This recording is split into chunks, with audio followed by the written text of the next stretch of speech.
Olá, bem-vindo ao programa Livros que Iluminam, que hoje se dedica a este livro, Paulo e Estevão.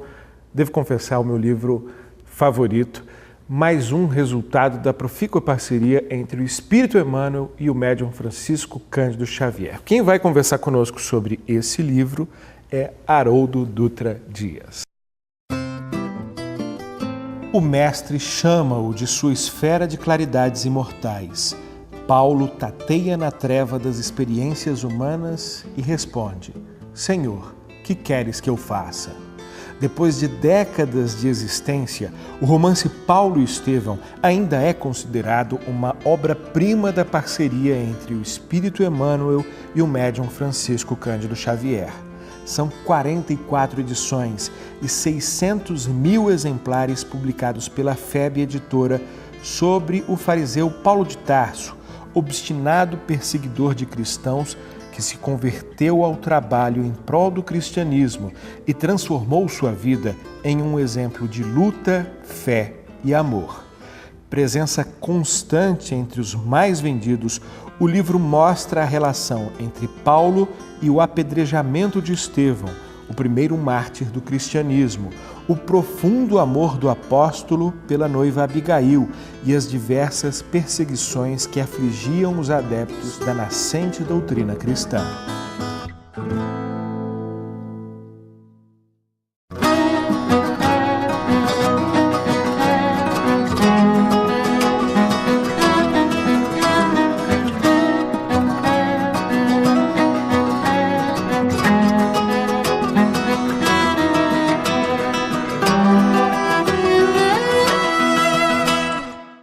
Haroldo, muito obrigado por ter aceito o nosso convite para mais um programa e conversar sobre uma obra que eu tenho certeza você também considera magistral, né?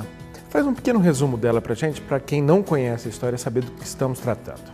Nós estamos falando de Paulo de Tarso, o homem responsável pela universalização do cristianismo. O antigo Saulo e depois São Paulo. Se transforma em Paulo, né, e conhecido como São Paulo, que dá nome a uma das nossas principais cidades e talvez maior da América Latina.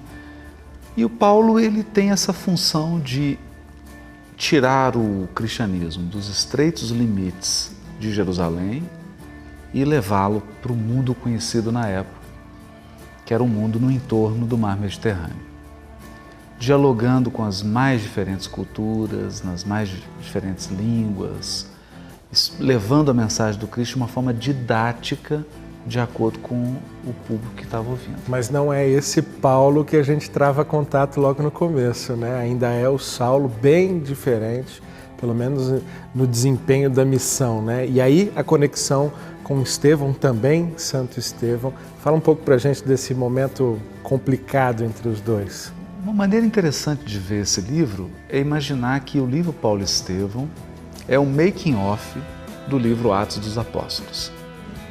As informações que estão dadas por Lucas no livro Atos dos Apóstolos, Emmanuel complementa. Ele dá a informação dos bastidores. Em Atos dos Apóstolos nós temos uma menção singela a Estevão, o primeiro mártir do cristianismo, e da presença de Saulo naquele ambiente, sugerindo uma possível participação dele naquele julgamento. Na obra Paulo e Estevão, Emmanuel abre os véus do anonimato, uma história maravilhosa, que eu não vou contar toda aqui.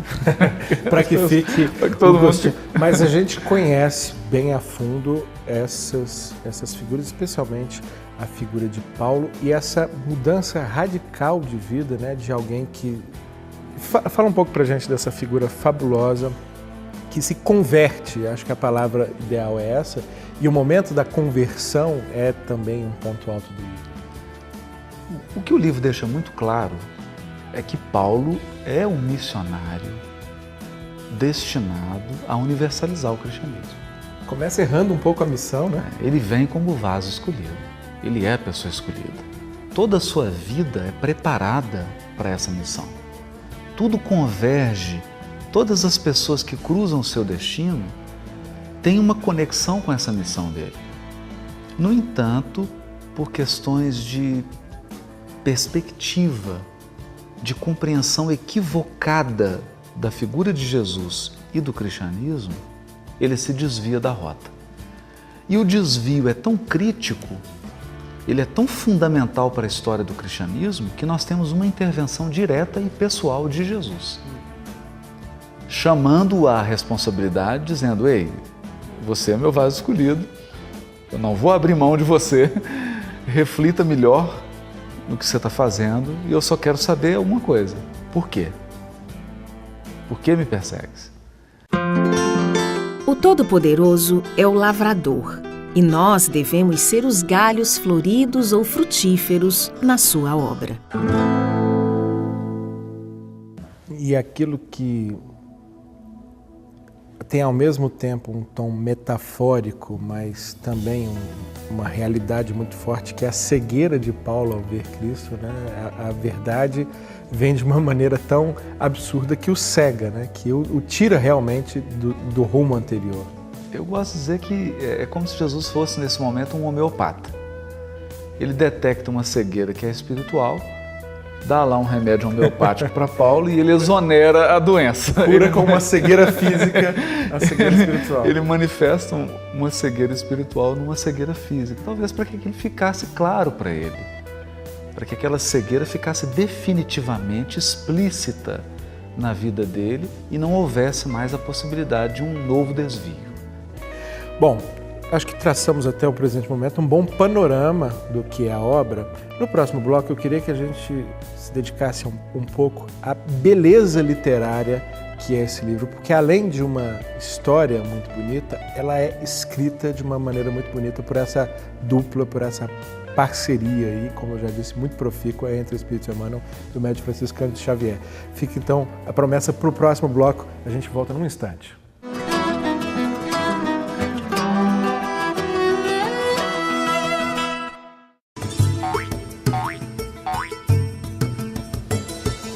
Os números anteriores do Clube Amigos do Espiritismo estão disponíveis no nosso site. As revistas que viram pôster e têm 2 DVDs, com documentários, animações e videoaulas, podem ser adquiridas individualmente. Se você já é sócio, complete a sua coleção. Se ainda não é, escolha os números que desejar.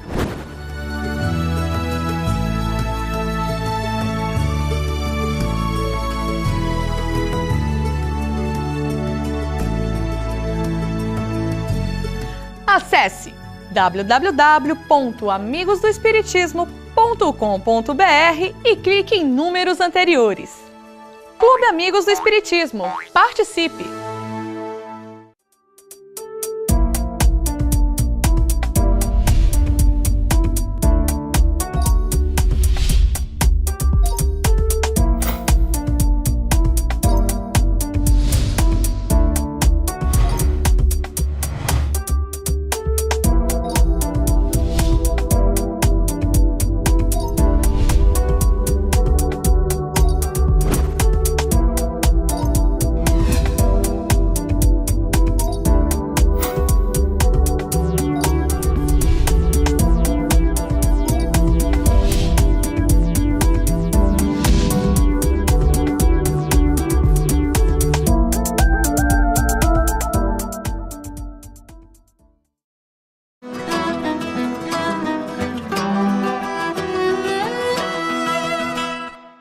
O livro Paulo Estevão é um livro que me tocou muito, porque mostra a possibilidade de um homem transformar-se em trabalhador do Cristo, pela renúncia e pela dedicação à difusão do Evangelho de Jesus. E naqueles momentos de dificuldade, Abigail dizendo para ele: ama, trabalha, perdoa e espera, que todo mundo chama de o lema de Abigail. Então isso é uma lição para nós, enquanto trabalhadores espíritas, nos nortearmos por este lema. E a cada leitura que eu faço, eu descubro novas facetas, novas perspectivas dentro do trabalho de Paulo. Estamos de volta com o programa Livros que Iluminam, hoje dedicado a Paulo e Estevão, belíssima obra ditada pelo Espírito Emmanuel ao médium Francisco Cândido Xavier. Haroldo Dutra Dias é quem conversa conosco sobre Paulo e Estevão. Bom, no primeiro bloco traçamos um rápido panorama sobre a história de São Paulo e Santo Estevão, o grande divulgador do cristianismo e o primeiro mártir, o primeiro a entregar a sua vida pelo cristianismo. Mas eu queria que agora, nesse segundo bloco, a gente falasse um pouco do livro mesmo e de seus autores, porque além de ser uma história fabulosa, rica em detalhes, ela é muito bem escrita, né? Eu digo que eu apostaria que se no futuro mudassem as regras para a entrega do Prêmio Nobel de Literatura, essa obra seria vencedora. Porque ela tem uma qualidade literária... O problema seria quem entregar, né? Quem entregar, verdade. Mas ela tem uma qualidade literária. O romance é construído com uma habilidade literária tão grande que é digna, de fato, de um prêmio. O roteiro é de uma dinâmica impressionante. Emmanuel sabe descrever perfil psicológico como ninguém. E cenários também, né? E cenários. Então ele vai misturando descrição de cenário, descrição psicológica, encadeando esses fatos e, por incrível que pareça, consegue ainda dar uma lição moral, extrair uma razão espiritual e moral para os acontecimentos.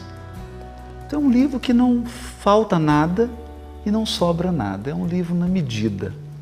Eu acho que a sensação de quem lê é de ser transportado para dentro da história, não é? Porque você acaba, diante dessa descrição, desses cenários, da descrição dos personagens, levado e aí tomado por essa história, né? Você praticamente se torna um personagem dela. Exato. E não só para o cenário onde a história está ocorrendo, mas muitas vezes para a intimidade da personagem. E quem nunca chorou lendo Paulo Estevão? A obra vai te conduzindo, chega um momento que você está numa emoção intensa. A gente até brinca, né, que o livro Paulo Estevão é uma cebola. Primeiro, é importante manusear, é impossível manusear sem chorar. E a obra tem várias camadas, ela tem vários níveis de leitura, né? E esse nível emocional ele é intenso. Temos fé e a nossa confiança no céu é uma fonte de força inesgotável. Quem não conhece minimamente a história acha que, por se tratar de alguém que é doutor da lei, né, terá, a partir dali, uma vida fácil. E é ao contrário, exatamente o contrário que acontece, né? Uma vida extremamente difícil, perseguição, riscos de vida, momentos quase catastróficos, né? E ele passando por isso e sai renovado e com coragem e com disposição. E a gente fica pensando, quem ali tinha o perfil para fazer isso? Ninguém. Ninguém mais tinha esse temperamento, ninguém mais reunia essas qualidades e essas características para uma missão tão intensa, tão espinhosa e tão desafiadora. Eu gostei da sua comparação a um making-of dos Atos dos Apóstolos, que acabam sendo, diante do livro, uma versão muito telegráfica do que acontece no processo de divulgação da doutrina espírita. Dessas passagens, dessas, entre aspas, curiosidades da vida de Paulo, tem algo que te chama mais atenção, algo que te surpreendeu como alguém que você conhece a fundo, inclusive por ser tradutor do Novo Testamento? Conhece bem os Atos dos Apóstolos, mas há no livro Paulo e Estevão algo que te chame a atenção por saltar completamente do contexto de quem conhece apenas os Atos?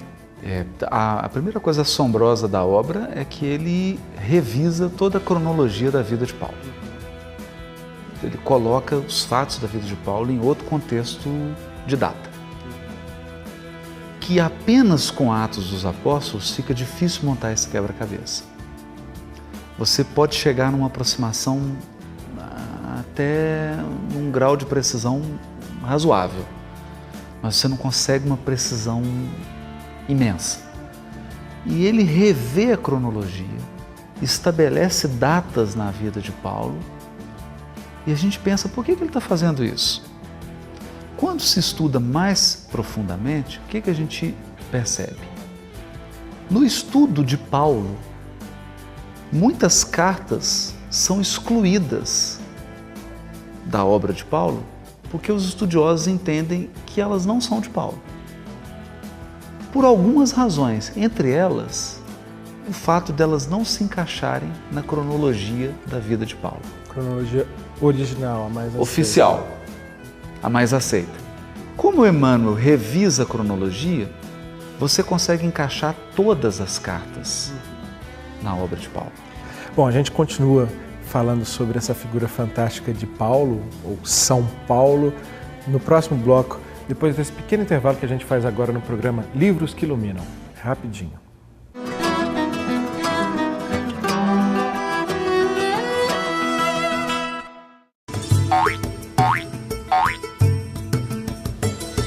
Eu sou assinante do Clube Amigos do Espiritismo.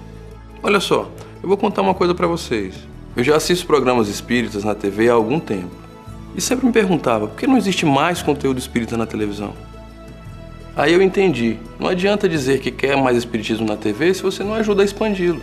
Foi por isso que eu assinei o Clube Amigos do Espiritismo.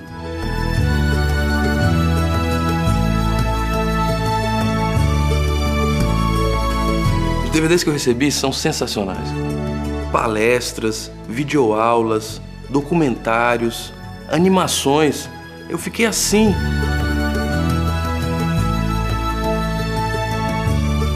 Então, meu conselho é esse. Quer ajudar a expandir o Espiritismo na TV? Se associe ao Clube Amigos do Espiritismo. Vale muito a pena.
Nesta oportunidade que Emmanuel nos oferece de conhecer um pouco da vida do convertido de Damasco, é que nos surpreendemos.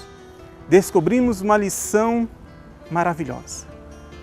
A capacidade de direcionarmos nossas forças para o bem. Mas Emmanuel também vem nos alertar que esse mesmo convite feito a Paulo se repete até hoje pelo Cristo a cada um de nós.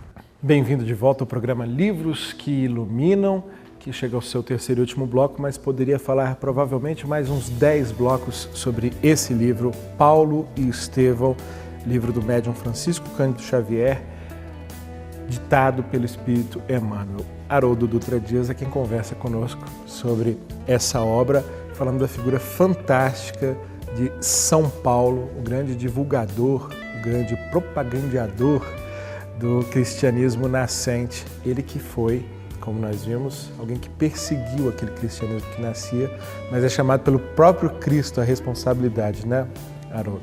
Exatamente. Ele, no momento, Paulo era um homem da mais absoluta dignidade, totalmente entregue à sua visão religiosa. Inclusive, muito jovem, galgou muito rapidamente Sim, as hierarquias, né? por conta desse espírito determinado, mas alguém que foi desviado pelo fundamentalismo, pela intolerância, pela incapacidade de se olhar no espelho. A lei antiga é justiça, mas o Evangelho é amor. Agora, o que ele vem a fazer depois não só resgata, como cria créditos em sobra para muitas outras reencarnações, né? Porque o trabalho é um trabalho que impressiona, inclusive, pela extensão territorial que Paulo percorre para pregar o Evangelho e por tudo que ele vive do ponto de vista das dificuldades. Fala para a gente um pouco desse verdadeiro martírio, alguém que teve uma vida inteira de martírio, uma vida inteira de sofrimento na pregação, muito mais complexo do que a gente imagina. Lincoln, há uma lição sutil nessa obra. É a lição, é a pergunta surda. E se Paulo não tivesse se desviado? Como seria o cumprimento da sua missão? Tudo nos diz, o roteiro da obra, tudo nos diz que seria mais suave. No entanto, ao desviar-se, ele agrava o quadro. Ele atrai elementos que não faziam parte do plano original. E então, de certo modo, ele dificulta o exercício e o cumprimento da sua missão. Então, muitas das dificuldades vividas por Paulo é aquilo que está no Evangelho segundo o Espiritismo, causas atuais das aflições. Ele colheu o espinho, a tempestade, a confusão que ele mesmo semeou durante o seu processo de intolerância. Mas o que é bonito em Paulo é que ele tem a capacidade de modelar-se, de aceitar e de concentrar-se, não dando importância para os desafios e para as dificuldades. É tão importante a gente pensar nisso. Por exemplo, Barnabé não consegue acompanhá-lo. Num determinado ponto da missão de Paulo, eu acho que ninguém Barnabé consegue. perde um tempo, Ninguém consegue, dá um time, né? Ninguém consegue acompanhá-lo no fim das contas. Né? Bom, falamos dos personagens centrais, mas eu acho que é impossível a gente encerrar esse programa sem falar, pelo menos um pouquinho, dos autores. E aí eu começo pelo próprio Francisco Cândido Xavier, pelo médium, que se a gente chora tanto na leitura, ele deve ter transbordado durante a feitura, né, do livro. E eu tenho a impressão de que se ele tivesse escrito esse livro sozinho, como autor, uma vida inteira de dedicação a pesquisas não seria suficiente para descrever em minúcias tudo o que ele descreve. Fala pra gente sobre o preparo e a capacidade que um médium, a envergadura que um médium precisa ter para produzir uma obra dessa numa sequência tão grande de livros, porque poucos anos antes e poucos anos depois ele também produziu inúmeros livros com a mesma complexidade. A mediunidade de Francisco Cândido Xavier é uma apoteose. Aqui nós temos dois fatores que são intensos. Primeiro, um nível moral altíssimo do médium. Segundo, uma qualidade mediúnica ímpar. Porque o Chico ele tem várias mediunidades. E mesmo na psicografia, várias habilidades. A mediunidade da poesia, a mediunidade do romance, a mediunidade do romance histórico, etc, etc. Então foi um espírito preparado para esse trabalho. Tem que ser um canal muito limpo, né? Muito. Para um conteúdo dessa complexidade. Eu diria que o Chico, há duas obras Paulo Estevam. A que ele psicografou e a que ele exemplificou. Porque a vida do Chico é uma exemplificação também da obra. Ele vive esse cristianismo puro que está descrito na obra. O Chico é o retrato do cristianismo que está retratado nesse romance. E Emmanuel? E Emmanuel é o grande escritor que tem uma assessoria impressionante. Psicografias publicadas posteriormente revelam que em 1941, na casa da família Joviano, o Chico recebia mensagens no culto no lar e onde estava revelado, estava evidente, Neio Lúcio dizendo que Paulo foi a Pedro Leopoldo, Estevão, as personagens do livro. E segundo relatos de pessoas que acompanharam a psicografia da obra, quando ele acabou de psicografar a obra, todas as personagens foram até lá cumprimentá-lo. E que ele então se ajoelhou muito emocionado, agradecendo aquela luz intensa e aquela visita que foi feita. Então há um trabalho de equipe aqui. Por trás de Emmanuel há uma pleiade que nós não podemos precisar ainda. E ele faz magistralmente esse trabalho de ligar os dois pontos. Ele interpreta o pensamento da espiritualidade superior e consegue retratar na linguagem humana, no formato humano, no estilo do romance histórico do século XX, os dados que estão nessa obra. Obviamente, tudo isso que foi dito aqui, apesar de ter sido muito, é apenas uma pontinha, é apenas um convite para quem quiser conhecer um pouco mais o médium Chico, por meio dessa fabulosa obra, o seu poder de médium por meio dessa fabulosa obra, o Espírito Emmanuel e principalmente as personagens centrais, São Paulo e Santo Estevão. Agradeço muitíssimo mais uma vez a você, Haroldo Dutra Dias, por conversar conosco sobre essa obra, devo confessar, minha obra favorita. Muito obrigado, Haroldo. E obrigado a você que nos acompanhou em mais um programa Livros que Iluminam. Até a próxima.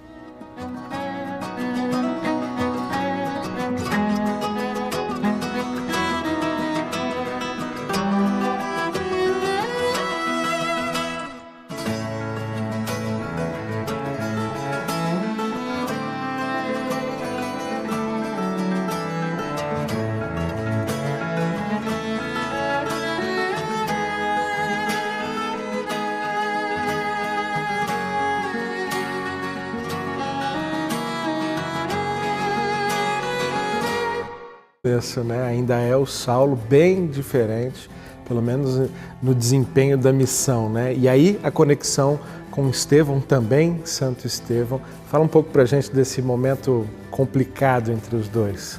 Uma maneira interessante de ver esse livro é imaginar que o livro Paulo Estevão é um making-off do livro Atos dos Apóstolos. As informações que estão dadas por Lucas no livro Atos dos Apóstolos, Emmanuel complementa. Ele dá a informação dos bastidores. Em Atos dos Apóstolos nós temos uma menção singela a Estevão, o primeiro mártir do cristianismo, e da presença de Saulo naquele ambiente, sugerindo uma possível participação dele naquele julgamento. Na obra Paulo Estevão, Emmanuel abre os véus do anonimato, uma história maravilhosa, que eu não vou contar toda aqui.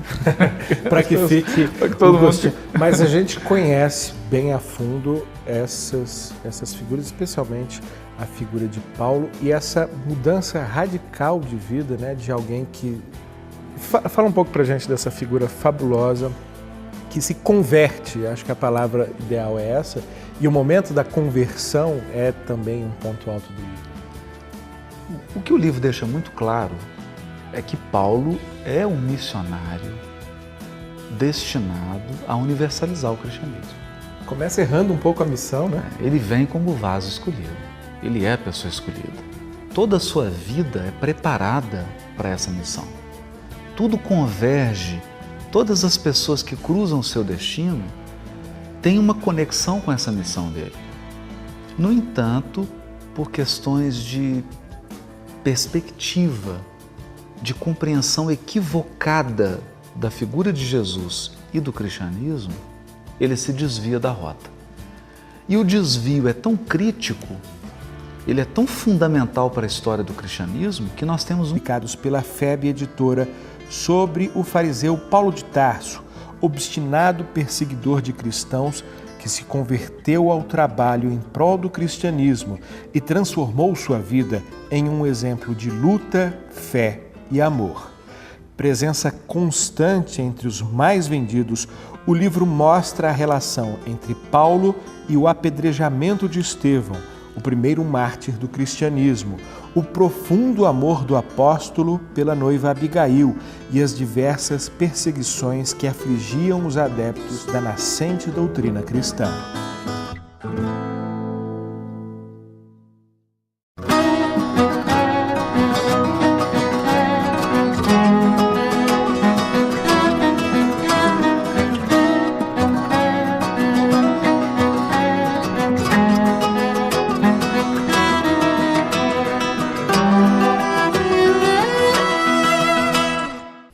Haroldo, muito obrigado por ter aceito o nosso convite.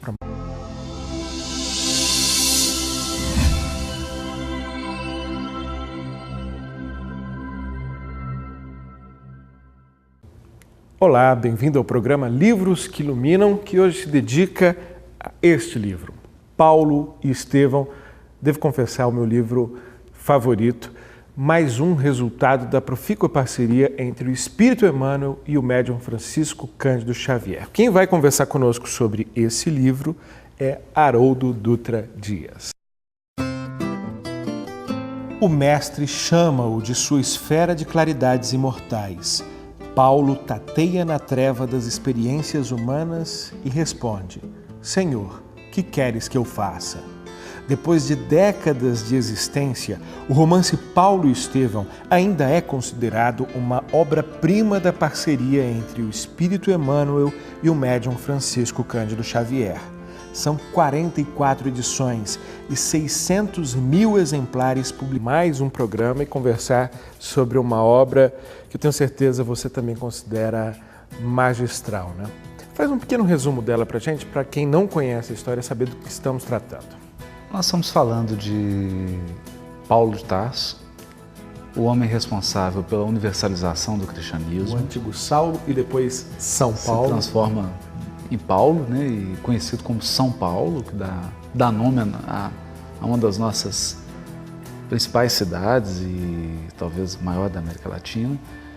E o Paulo, ele tem essa função de tirar o cristianismo dos estreitos limites de Jerusalém e levá-lo para o mundo conhecido na época, que era um mundo no entorno do mar Mediterrâneo.